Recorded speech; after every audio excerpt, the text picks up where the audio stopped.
നിയമസഭയെയും സംസ്ഥാന രാഷ്ട്രീയത്തെയും ഒന്നാകെ ഉലച്ച 2015 നിയമസഭാ കയ്യാങ്കളി കേസിൽ നിർണായകവും ചരിത്രപരവുമായ വിധിയാണ് ഹൈക്കോടതിയിൽ നിന്ന് ഉണ്ടായിരിക്കുന്നത്. ഈ കേസിൽ പ്രതിപട്ടികയിൽ ഉൾപ്പെട്ടിരുന്ന 4 UDF മുൻ MLA-മാരെയും ഹൈക്കോടതി പൂർണ്ണമായും കുറ്റവിമുക്തരാക്കിയതോടെ വിഷയത്തിൽ LDF-ന് കനത്ത തിരിച്ചടിയാണ് നേരിട്ടിരിക്കുന്നത്. മുൻ MLA AT ജോർജിനെ കൂടി കുറ്റവിമുക്തനാക്കിക്കൊണ്ട് ജസ്റ്റിസ് CS ഡയസിന്റെ സിംഗിൾ ബെഞ്ച് വിധി പുറപ്പെടുവിച്ചതോടെയാണ് UDF നേതാക്കൾക്കെതിരെ ഉണ്ടായിരുന്ന കേസ് പൂർണ്ണമായും റദ്ദായത്. കേസിൽ ആരോപണ വിധേയരായിരുന്ന മറ്റു 3 MLA-മാരായ K ശിവദാസൻ നായർ, MA വാഹിദ്, ഡൊമിനിക് പ്രസന്റേഷൻ എന്നിവരെ 2024 തന്നെ ഹൈക്കോടതി കുറ്റവിമുക്തരാക്കിയിരുന്നു.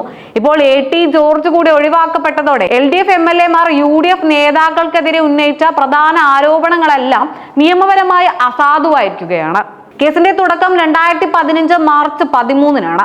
അന്നത്തെ ധനകാര്യമന്ത്രി KM മാണി ഈ ബജറ്റ് അവതരിപ്പിക്കുന്നത് തടയാൻ പ്രതിപക്ഷത്തുണ്ടായിരുന്ന LDF അംഗങ്ങൾ നിയമസഭയ്ക്കുള്ളിൽ നടത്തിയ ശക്തമായ പ്രതിഷേധം അതിരുകടക്കുകയും കയ്യാങ്കളിയിൽ കലാശിക്കുകയുമായിരുന്നു. സ്പീക്കറുടെ വേദിയിലേക്ക് അതിക്രമിച്ചു കയറിയ LDF ജനപ്രതിനിധികൾ സ്പീക്കറുടെ കസേര, മൈക്ക്, കമ്പ്യൂട്ടർ, ഇലക്ട്രോണിക് പാനലുകൾ എന്നിവ തല്ലി തകർത്ത് 2,20,093 രൂപയുടെ പൊതുമുതൽ നശിപ്പിച്ചെന്നാണ് കേസ്. ഈ സംഭവത്തിൽ V Sivankutty, KT Jaleel, EP Jayarajan, CK Nanu, K Ajith, K Kunhahammed master തുടങ്ങി പ്രമുഖ ഇടതുപക്ഷ നേതാക്കൾ ഗുരുതരമായ വിചാരണ നേരിടേണ്ട സാഹചര്യത്തിലാണിപ്പോൾ.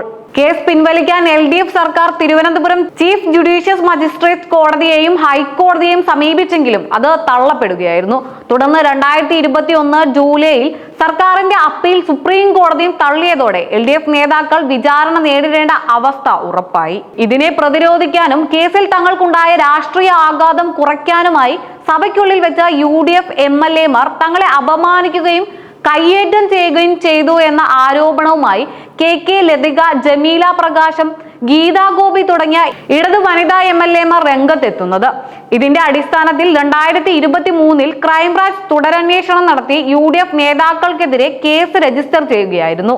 എന്നാൽ ഈ നീക്കം രാഷ്ട്രീയ പ്രേരിതമാണെന്നും LDF നേതാക്കൾ നേരിടുന്ന വിചാരണകൾക്ക് പകരമായി ഉണ്ടാക്കിയ കേസാണെന്നുമുള്ള UDF വാദത്തിന് വലിയ ശക്തി നൽകുന്നതാണ് നിലവിലെ ഹൈക്കോടതി വിധി. വനിതാ MLA-മാരെ തടഞ്ഞു വെച്ചെന്നോ അപമര്യാദയായി പെരുമാറിയെന്നോ ഉള്ള വാദങ്ങൾ തെളിവുകളുടെ അഭാവത്തിൽ നിയമപരമായി നിലനിൽക്കില്ലെന്ന് വ്യക്തമാക്കിയാണ് കോടതി ഇവരെ ഒഴിവാക്കിയത്.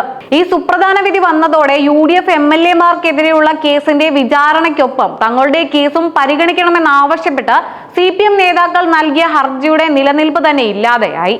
സഭയ്ക്കുള്ളിൽ അരങ്ങേറിയ അക്രമ സംഭവങ്ങളിലും ജനങ്ങളുടെ നികുതി പണം ഉപയോഗിച്ചുള്ള പൊതുമുതൽ നശിപ്പിച്ച കേസിലും ഇനി LDF നേതാക്കൾ മാത്രമായി വിചാരണ കോടതിയിൽ കൃത്യമായി വിചാരണ നേരിടേണ്ടി വരും. കെട്ടിച്ചമച്ച ആരോപണങ്ങൾ റദ്ദായത് UDF-ന് വലിയ നിയമപരവും രാഷ്ട്രീയവുമായ വിജയം സമ്മാനിക്കുമ്പോൾ സ്വന്തം നേതാക്കളെ സംരക്ഷിക്കാൻ നടത്തിയ എല്ലാ ശ്രമങ്ങളും പരാജയപ്പെട്ട് LDF-ന് വലിയ തിരിച്ചടിയായി മാറിയിരിക്കുകയാണ്.